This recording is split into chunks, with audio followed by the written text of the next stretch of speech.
ఈ రాత్రికాల సమయంలో పరిశుద్ధాత్మ దేవుడు చెప్తున్న మాట ఏమిటంటే, యేసు ప్రభు చెప్పిన మాటది యోహాను సువార్త 15వ అధ్యాయములో, నేను మిమ్మల్ని ప్రేమించిన ప్రకారము మీరును ఒకరినొకరు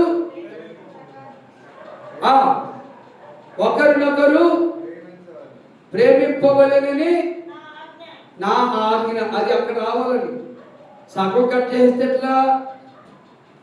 మళ్ళా చదవండి, చదవరా బాబు.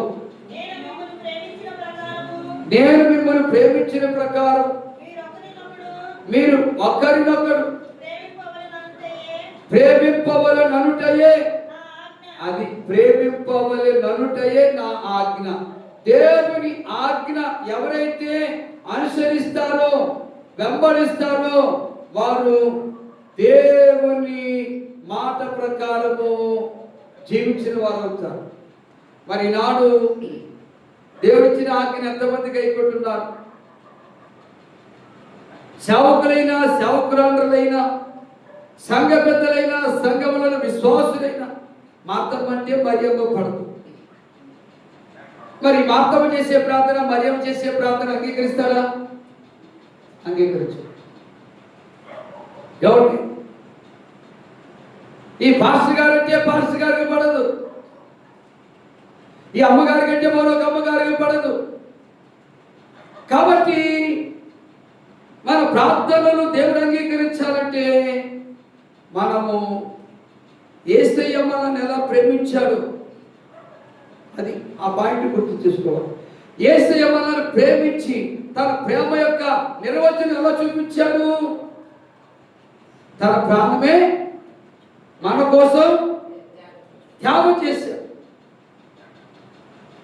ఈనాడు సేవకులను వారి వారి గ్రామాలలో చాలా మంది శత్రువులు పెట్టారు. కారణం ఇది. ఈ పాస్టర్ గారి మీద ఆ పాస్టర్ గారు పితృని చెప్తాడు, వాళ్ళు వచ్చే వీళ్ళు కొడతారు. ఈ నెత్తి కొట్టారని అడిగేవాడు ఉండడు. ఆయన కొట్టవలసింది, తక్కువగా కొట్టారు ఎక్కువగా కొట్టవలసింది అని ఎక్కేసేవాళ్ళు కొంతమంది. అంటే దేవుడు చెప్పిన ఆజ్ఞ అతిక్రమిస్తున్నారు వీళ్ళు.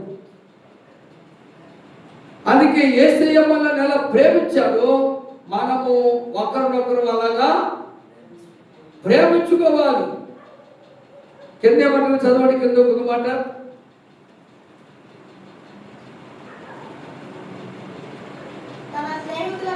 తన స్నేహితుల కొరకు తన ప్రాణము పెట్టువాని కంటే ఎక్కువైన ప్రేమ గలవాడు ఎవడును లేడు. ఎక్కువైన ప్రేమ గలవాడు ఎవడు లేడు.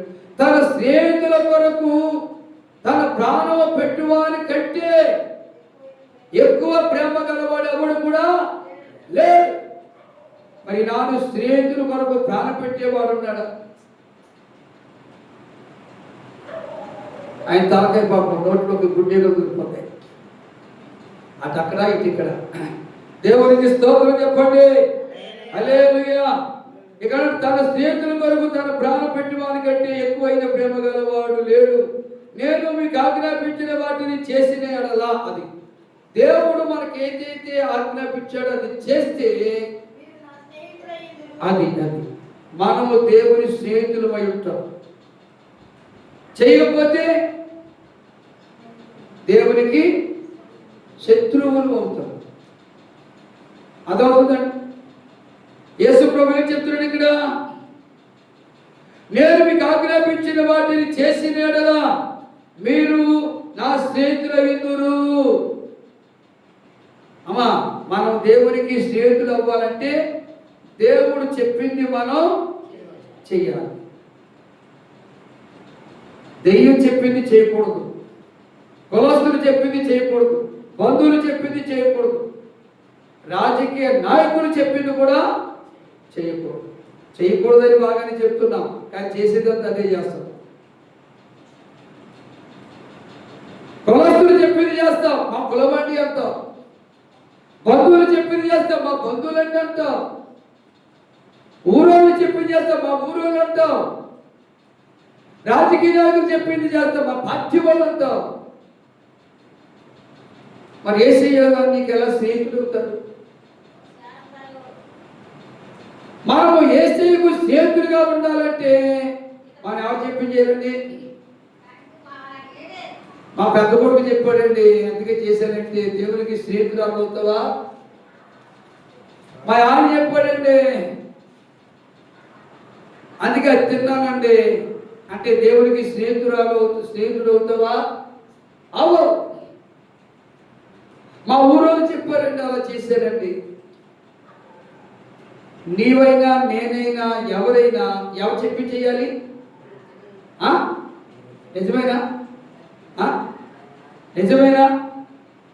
దేవుడు చెప్పింది చెయ్యాలి. మరి చేస్తున్నావా?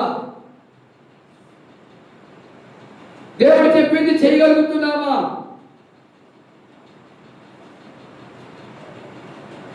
తన స్నేహితుడు కొరకు తన ప్రాణ పెట్టువాని కంటే ఎక్కువ ప్రేమ గలవాడు కూడా లేడు. పొలం కోసం ప్రాణం పెట్టమంటే పెడతారు, ఇంటి కోసం ప్రాణం పెట్టమంటే పెడతారు, బంధువుల కోసం ప్రాణం పెట్టమంటే పెడతారు. ఆత్మ సంబంధమైన సహవాసం విషయంలో, ఆత్మ సంబంధమైన స్నేహ విషయంలో మాట తప్పి జారిపోతూ ఉంటున్నారు. ఈ రాత్రి పరిశుద్ధాత్మ దేవుడు మీతో మాట్లాడుతున్న మాట ఏంటంటే, నేను మీకు ఆజ్ఞాపించిన వాటిని చేసి ఎడలా మీరు నా స్నేహితులై ఉంటారు. లేకపోతే చేయకపోతే మనం ప్రశ్నించుకొని చేస్తున్నావా చేయటం లేదా చెప్పండి. ఇక్కడ ఆగుదామా? ఇక్కడ ఆగాలి కాసేపు. దాటి వెళ్ళిపోతే ఎంత?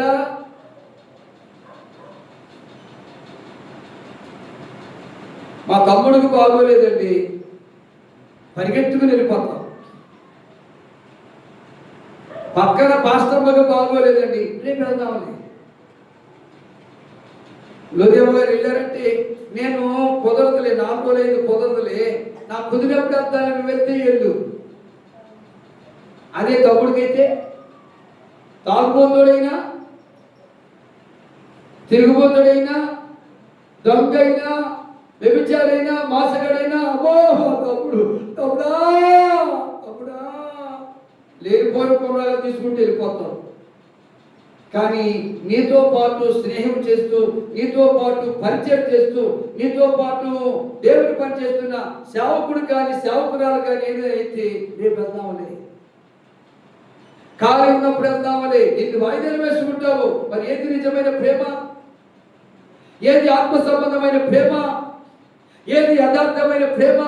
అందుకే అన్నాడు, నేను మీతో చెప్పినది చేసినలా మీరు నాకు స్నేహితులై ఉంటారు, లేకపోతే శత్రువులే. స్నేహితులు కారు. కాబట్టి ఈ రాత్రి మనం నేర్చుకోవాల్సింది ఏంటంటే, దేవుడు చెప్పినట్లుగా నేను చేస్తున్నానా, లేక నా కులం చెప్పినట్టుగా నేను చేస్తున్నానా?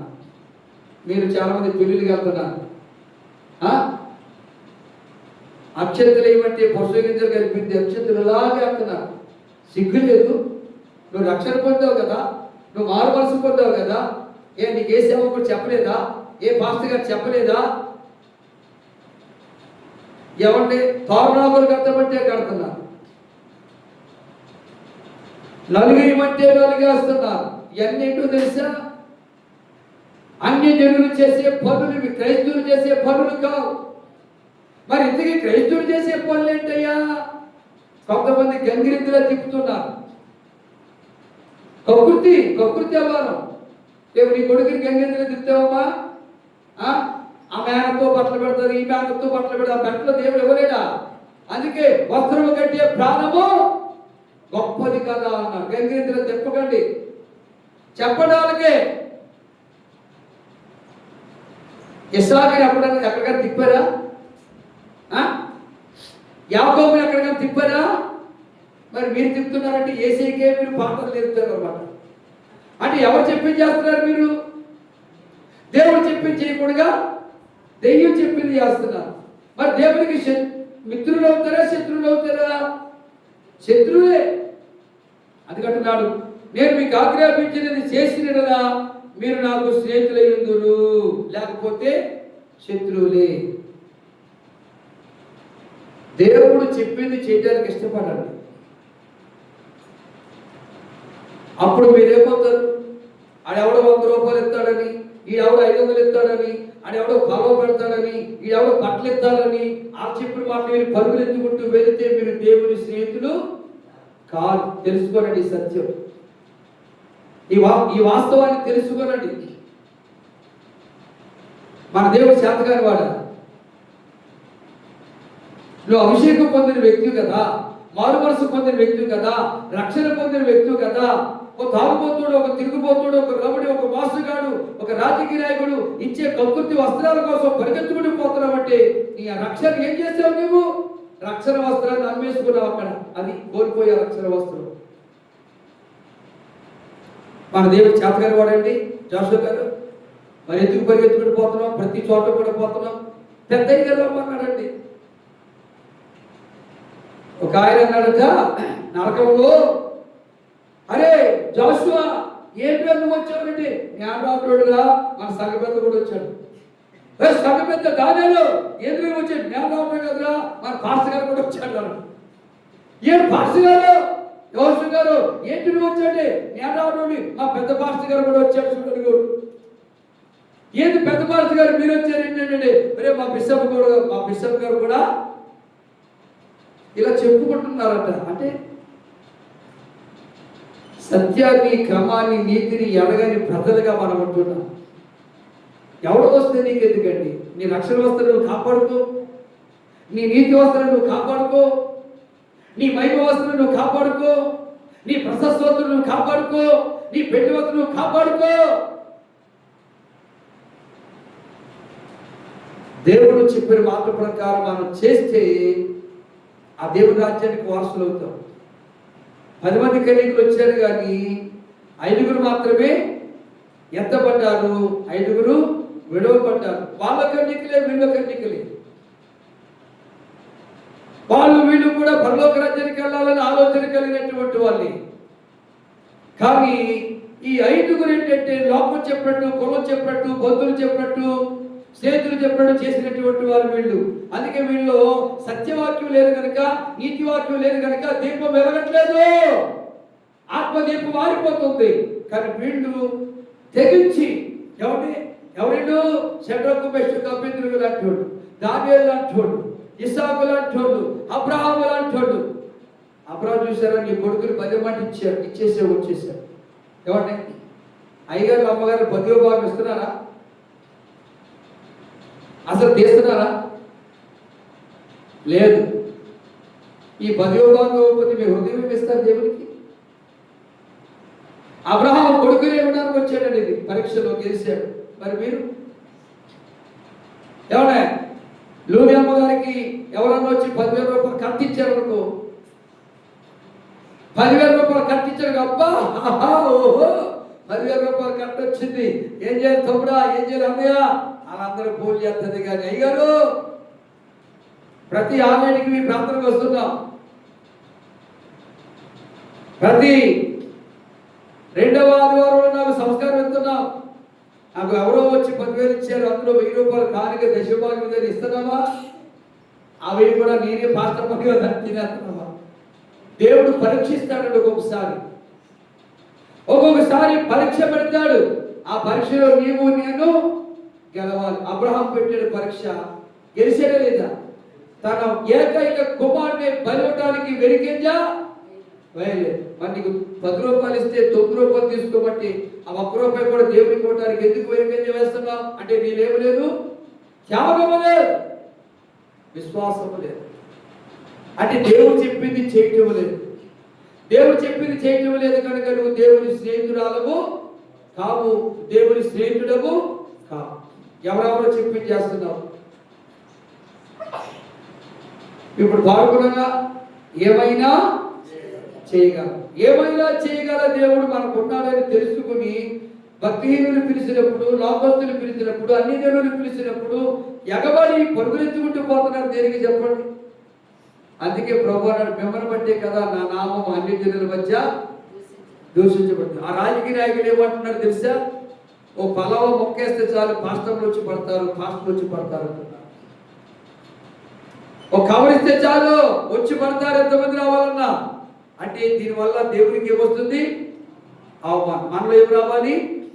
రోషం రావాలి. ఎక్కడికి వెళ్ళాలి నేను అని ప్రార్థించి ప్రభుని అడిగి వెళ్ళగలుగుతున్నావా?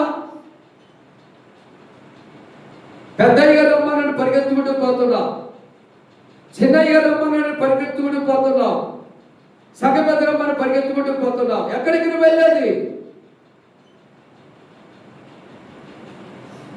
ఏ స్థలానికి వెళ్తున్నావు? ఏ చోటకి వెళ్తున్నావు?